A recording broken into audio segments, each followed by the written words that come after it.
Ok, on est parti pour la troisième vidéo. Les deux vont s'enchaîner très vite. Alors, donc ça a été fait il y a 2 semaines du coup. La création de ce qu'on pourrait appeler des villes, ça sera pas du tout des villes, ce sera plus des ruines. En tout cas pour l'instant. Donc évidemment là où est-ce qu'on met les loots, etc. J'ai codé les coffres à peu près proprement. Bon, je n'ai pas encore mis. Bon, ça sera rapide, ça sera à la finalisation. Du coup, qu'est-ce qui se passe? Qu'est-ce que j'ai voulu faire? Qu'est-ce qu'il a fallu faire? Donc la map, pour info, se recréer à chaque game. Alors peut-être que je changerai, que je recréerai par exemple une map tous les jours, ou bien une map toutes les semaines. En tout cas, elle peut se générer procéduralement autant de fois que je veux, comme je veux. Bon, je vais pas vous emmerder à fermer et relancer, ça va être un peu long pour rien. Alors je sais que là c'est dégueulasse, je vais m'expliquer. Donc le principe, je me suis dit bon, pour faire des zones, des pseudo-villes ou plutôt des ruines, mais faut faire des zones, point final. Comment est-ce que je veux faire ça? Donc il faut que je pose des murs, des trucs comme ça. Pour ça, je t'ai emmerdé parce que si le terrain était trop bombé, il y avait trop de pentes, ça allait être un petit peu compliqué pour poser les murs. Quoique une technique pourrait être de regarder l'angle par rapport au sol et de poser le mur par rapport à l'angle à la pente. À voir, peut-être qu'il y aura des possibilités d'évolution, mais ça veut dire qu'il faut pouvoir gérer du coup tout le jeu de manière avec des pentes quoi. Pour l'instant, la solution que j'ai prise, alors l'herbe s'affiche pas très loin, mais c'est une histoire de paramètres. Il y en a beaucoup trop d'herbe, mais pareil, c'est une histoire de paramètres. La solution que j'ai prise pour l'instant, du coup, c'est d'aplanir le sol. Donc vous voyez que je choisis un point sur la map, en fonction de la taille maximum de la map, je choisis un point, je choisis une taille, donc une longueur et une largeur de la zone, et je l'aplanis. Alors avant qu'il y ait tous les objets, hein, je l'aplanis, hop, et tous les points qui à l'intérieur sont voilà, à la même hauteur. Alors ensuite pour mettre les murs, alors il y a très peu de murs parce que ça rend pas très joli, parce qu'il y en a que 2, il y a que les arches et les murets, et il y a des angles. Et ça c'est pas, ça suit pas la continuité des murs. Mais voilà, pareil, j'en ai plein. Est-ce qu'on peut les voir directement? Allez. Cartoon Temple Biquid, je crois pas que ce soit celui-ci. Non. Ah, son nom est bizarre, merde. Fantasy Ruin Kit, voilà. Hop, et si on regarde, voilà, bon, celui-là. Voilà, quoi, il y aura toutes les fantaisies possibles et imaginables, hein, c'est l'avantage d'un asset. Voilà, c'est une brique littéralement. Je crois que c'est là-haut que c'est un peu plus construit. Voilà, un peu des ruines, bon là c'est l'angle. Bref, etc. etc. Et j'ai qu'à rajouter des possibilités et les créer. Mais du moment qu'on a le moteur procédural, tout est faisable. Bref. Donc, je délimite une zone que j'aplanie. Je vous montrerai après avec le code comment je l'aplanie. Après, je me suis dit, histoire de faire juste un pseudo-système de ruines, j'ai codé. Donc à chaque fois, ce sera ça. Donc, vous voyez, il y en a... sont les autres. Bon, là, il y a des pierres en plein milieu. Il faudra probablement que je réfléchisse à les enlever. C'est pas très dur. Bon, il y en a une là, voilà. Donc vous voyez qu'à chaque fois ça suit ce principe que j'ai mis, qui rend pas trop mal, qui permet de faire quelque chose à peu près correct. C'est-à-dire que ça va créer, donc ça crée le carré. Après ça crée une ligne dans le sens de la longueur, enfin de la large, je crois. Oui, forcément. Donc par rapport au côté le plus long, enfin ça tranche le côté le plus long. Et une fois que ça a créé cette longueur là, ça va retrancher le rectangle le plus petit. Bon là ils sont à peu près de taille équivalente, mais si je dis pas de bêtises, ça recoupe toujours le... putain, le truc a du mal. Ah non, tu vois, je dis... Non, ça recoupe le plus grand, oui, ça recoupe le plus grand, je suis con, histoire de faire... Ça recoupe le plus petit, ça va être un peu dégueulasse. Je suis pas sûr, bref, ça recoupe un des deux rectangles. Ok, et une fois que j'ai chopé ces chiffres, ce que j'ai fait, c'est que je me suis mis à instancier des objets aléatoirement parmi la banque de données, enfin la banque d'objets disponibles, le long. J'ai pris la largeur de chaque objet Comme ça, il faut pas que le suivant évidemment rentre à l'intérieur du premier. Donc il peut se créer juste après, il peut laisser un espacement. Et si jamais on arrive à la fin et qu'il n'y a plus la place, et bien il dit là c'est fini. Pareil pour la tranche, le mur en tranche on va dire. Et pareil pour le second. Et ensuite ceux-là je les ai rajoutés aléatoirement, je pense pas qu'il y ait d'histoire de... Non.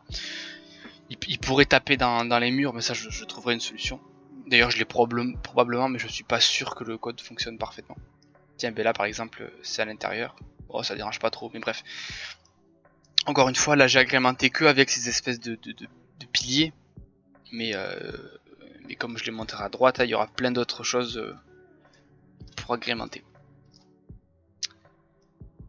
Bref, donc voilà. Alors déjà, niveau game design, je veux éviter de mettre des bâtiments. Pour éviter ce truc des gens qui se cachent à l'intérieur des bâtiments, pour éviter de rentrer dans un bâtiment et tomber nez à nez avec un mec caché qui va nous one-shot avec un fusil à pompe. Voilà, je trouve vraiment pas ça intéressant en termes de gameplay. C'est pour ça que j'essaye de faire un jeu où est-ce que on peut pas se planquer. Il y a des cailloux, mais probablement que je mettrai des systèmes pour détecter nos alliés pas trop loin, etc. Les ennemis, pardon, pas trop loin, etc. Et de toute manière, du coup, si je voulais pas faire si je voulais éviter le camp, il fallait que j'évite de mettre des bâtiments trop gros pour pouvoir se cacher à l'intérieur. D'où l'idée des ruines, qui permet d'avoir quelque chose qui soit visible. On voit visiblement que c'est un endroit particulier, mais pour autant, c'est pas un endroit où est-ce qu'on va pouvoir se cacher, etc. Ou alors se cacher, mais à moitié. Et d'ailleurs, tous les objets, les arbres et les cailloux sont destructibles. Ce qui fait que si jamais quelqu'un se cache, eh bien on peut spammer sur l'obstacle, et le mec va finir quand même à découvert. Voilà, donc on a fait un peu le tour. Et donc après voilà, il faudra que je fasse apparaître les coffres avec probablement une espèce de socle ou ouais voilà, je sais pas. Je sais pas encore exactement. Il y en avait des jolis des socles. Je verrai. Le coffre que j'ai téléchargé il est gratuit mais il est pas très beau donc il faudra. Je prends un peu de temps à le coder mais je pense que ça serait adapté facilement. Bref. Donc voilà, alors après je pourrais redécouper tout mais le code est quand même assez violent. Et donc on l'a vu tout à l'heure, c'est un truc que j'ai mis, alors normalement j'ai à peu près réglé le problème, mais vu que c'était encore un peu en cours et que j'ai pas finalisé le truc proprement, allez, dépêche-toi.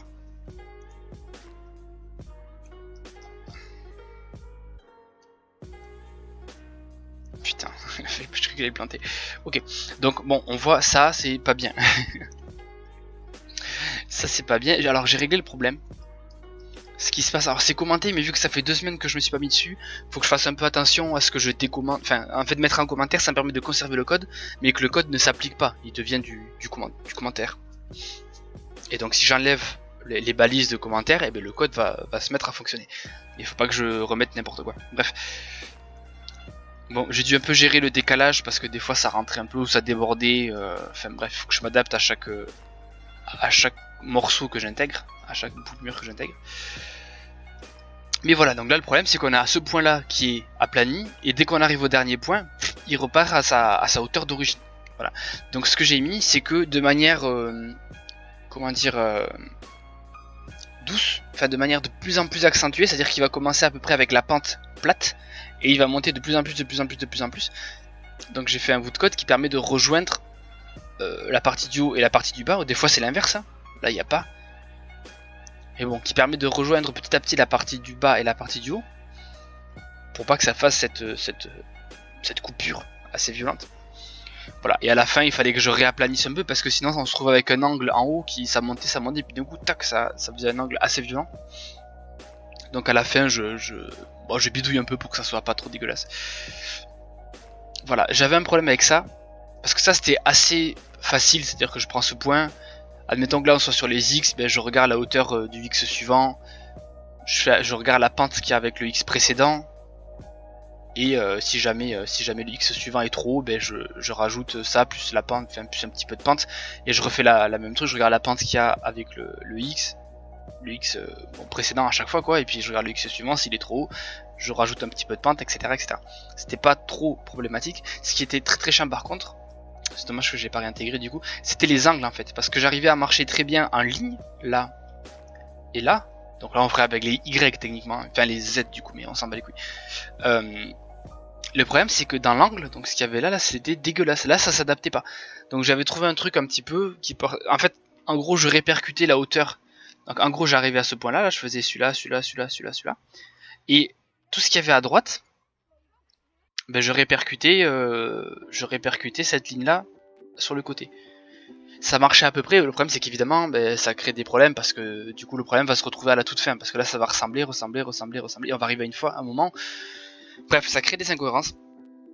Donc j'ai trouvé un truc un peu plus compliqué mais qui passe à peu près. Je sais plus si je l'ai bien codé ou pas, enfin si j'ai bien finalisé et tout. Mais bref, voilà, ceci étant, j'ai ça finalisé, j'ai à rajouter des obstacles pour pas que ça fasse arche mur. Bref. Voilà la découpe. Donc on a à peu près tout. Pareil, toujours si vous avez des idées au niveau de ce que je pourrais rajouter au niveau bâtiment, etc. Alors regardez les pentes, c'est vrai que maintenant que j'y pense, ça me semble relativement facile, plausible. Faut que j'y réfléchisse, faut que je vois. En tout cas là on a une première version. Bon vraiment, quand il y a les pentes, j'insiste, c'est bien plus propre. Là on dirait vraiment que le machin il est tombé comme une comète en plein milieu. Bref. Du coup niveau code. Donc dans le truc network, enfin le truc qui gère le réseau, au moment où je vérifie que je valide plutôt que tous les personnages sont connectés, ont chargé le jeu, leur game. Donc je lance instanciation, création ruine plutôt. Donc taille max ruine, taille minimum ruine, on voit que c'est entre 6% et 10% de la 8 map width, donc la taille du terrain total. Voilà, du coup c'est sur un carré. Bon, je suis pas très à l'aise avec ces termes, ça fonctionne, mais bref, faudrait que je fasse attention. Alors ça voilà, donc c'est comme ça que fonctionne apparemment, de tout ce que j'ai trouvé, la gestion de la hauteur du terrain sur Unity. Ce qui se passe, c'est qu'en fait on a une grille, tout simplement. En gros une grille, le terrain est décomposé en petits points qui sont quadrillés. On le récupère dans ce 8, qui est d'ailleurs comme type un tableau de float. Bon, et voilà la preuve. Et c'est vraiment un tableau de float? C'est étonnant, bref. Hop, je me suis un petit peu perdu. Voilà, et après on peut récupérer du coup à chaque point la hauteur du truc et la modifier. Et une fois qu'on a fini de modifier tous les points, et bien on dit à Unity, attends, la hauteur de ton terrain, tu la remplaces par la nouvelle que j'ai créée, ou plutôt celle que j'ai récupérée, que j'ai modifiée et que je te rends. Ce qui fait que là ici je dis à tous les ordinateurs de récupérer leur 8 map, leur quadrillage en fait, et à la toute fin, donc là j'ai modifié le quadrillage que chacun récupère, et à la toute fin je vais leur dire, eh bien, vous changez l'ancien terrain avec le nouveau qui aura intégré les carrés aplanis des ruines, qui sera probablement cette fonction là, je sais pas trop. Je sais qu'il était long et compliqué celui-là à faire. Il est pas si compliqué dans le sens il faut faire des recherches, mais mathématiquement il faut s'adapter avec des longueurs, il est un peu fastidieux on va dire. Bon ça là, je crée les angles, à chaque fois les angles ce sont les mêmes. Ceux-là, hop. Voilà, du coup voilà, il s'enfonce un peu dans le terrain malheureusement. Là ici, voilà. Et bon, ça c'est presque un détail. Donc là je me mets les tailles maximum en longueur et en... Ah non, la taille maximum et minimum, entre 6% et 10%. Là je récupère le terrain en fait, je récupère tous les points du terrain. Là je demande à tous les ordinateurs de faire de même. Là je mets un nombre aléatoire qui sera le nombre de ruines possible, parce que des fois si c'est trop proche du bord du terrain ou des trucs comme ça, ou si l'une rentre dans l'autre par exemple, j'ai dû tester ça, il faut que j'annule. Donc là ce sera entre 6 et 8 ruines, d'ailleurs entre 6 et 7 je crois, parce qu'il y en a un qui est voilà, exclusif le max, donc c'est entre 6 et 7, 8 n'est pas compris.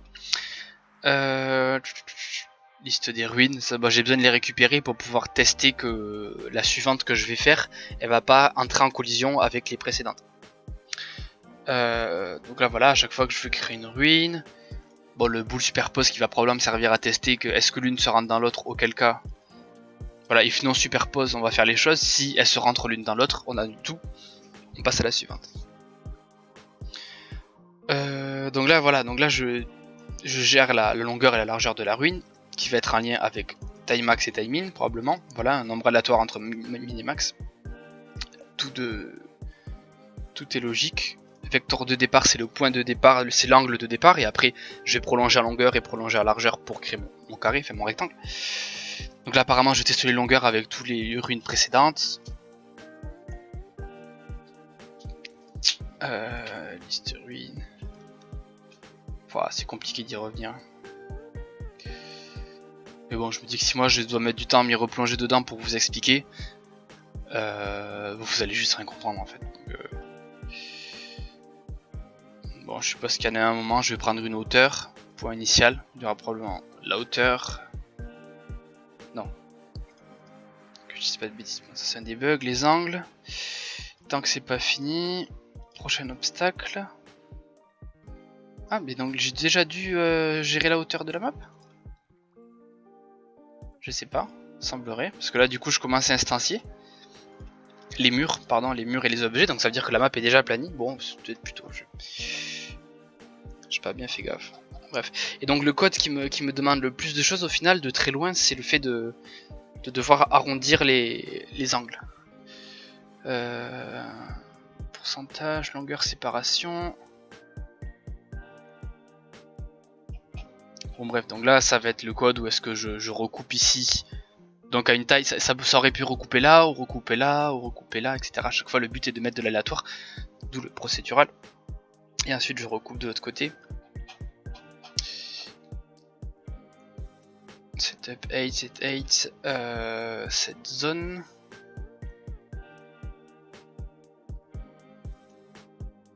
Ok, bon ça je sais plus ce que ça fait. Bon et vous voyez que bon voilà, j'ai bien galéré, donc j'ai fait plusieurs versions. Là tout ça c'est en commentaire, c'est à dire que c'est des choses que j'ai créées. Si j'enlève le commentaire, hop. Si j'enlève le commentaire, tout va se mettre à fonctionner. Voilà. Enfin bon, jusqu'au prochain commentaire. Mais bref, vous voyez l'idée. Et donc c'est là-dedans, je sais plus, je crois que c'est vers la fin, je sais plus, que j'ai mis le fait d'arrondir ici pour que ce soit pas un angle compliqué. Voilà. Donc je verrai plus tard si j'ai plus loin dans le code. C'est pas très intéressant, je trouve, c'est que des chiffres. Donc voilà pour l'idée des ruines. Après bon, il faudra rajouter des coffres, des petits socles, des petits habillages pareil de manière aléatoire. Voilà, donc dites-moi ce que vous pensez de l'idée de ça, de laisser quelque chose d'aéré pour pas qu'on puisse se cacher dans des bâtiments, etc. Si ça vous semble plausible. Si vous avez d'autres concepts de méthodes pour créer les ruines. Bon, je redis, hein, peut-être que du coup je peux essayer de jouer avec les pentes. Mais par exemple, si on est sur une bosse, voilà, on la voit très bien cette bosse, et que je demande de créer un mur et que le mur du coup il va dépasser des deux côtés là, bah bon, est-ce que c'est stylé ou pas, ça risque d'être dégueulasse. Après ça arrive très rarement, c'est pas grave, mais faut voir. J'ai un peu la flemme, j'avoue, de faire un très long code pour voir si c'est testable et au final me dire ah finalement ça marche pas, sachant que j'ai à peu près un équivalent qui tourne à peu près quoi. Voilà, on a fait à peu près le tour. Pareil, voilà, si vous avez des idées de bâtiments. Ah, je peux vous montrer peut-être rapidement. J'avais créé un socle, je l'appelais. C'était mon tout premier. C'était vraiment pour intégrer les coffres et tout. Socle, il est ici. Hop, voilà. Si je veux en mettre un. Alors, c'est fait exprès qu'il soit très haut. C'est pour que si jamais. Hop, il est en pente, ça soit pas trop dérangeant. Voilà. Hop, c'était le tout premier truc que j'avais fait pour mettre les coffres.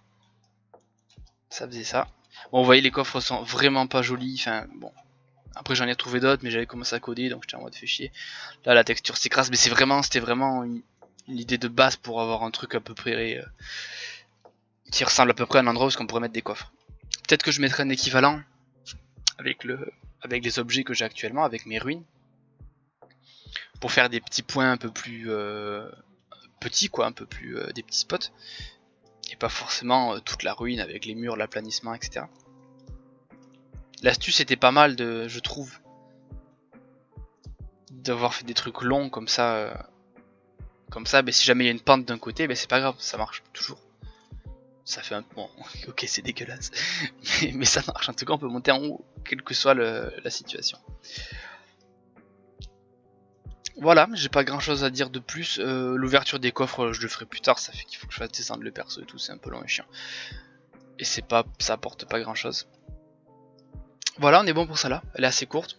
Pareil, si vous avez des suggestions ou quoi, n'hésitez pas.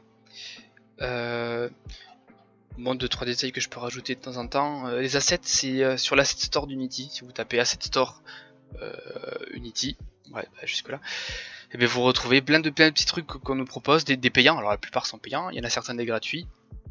Par exemple, les ruines, c'était une dizaine, je crois 13-15 euros. À peu près pareil pour les robots. Bon, j'en prends pas souvent, mais finalement, ça peut quand même.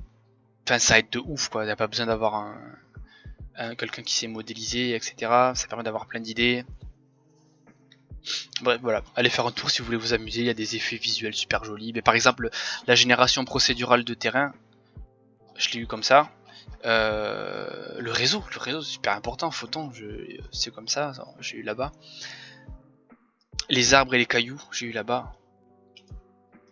Bref, c'est sans fin. L'herbe faisait partie de cet asset aussi avec les arbres et les cailloux. Il y en a d'autres, là c'est pareil, les pierres et tout ça, j'en ai mis quelques-unes pour voir que ça marche, mais après il faudrait que je les agence de manière plus sympa. Et il y a d'autres arbres, et il y aura d'autres herbes, etc. Mais voilà, d'abord que ça fonctionne, et après on fera des trucs plus sympas. La montagne là, elle rend pas trop mal. Bref, voilà, on a fait le tour. Bonne journée à tous.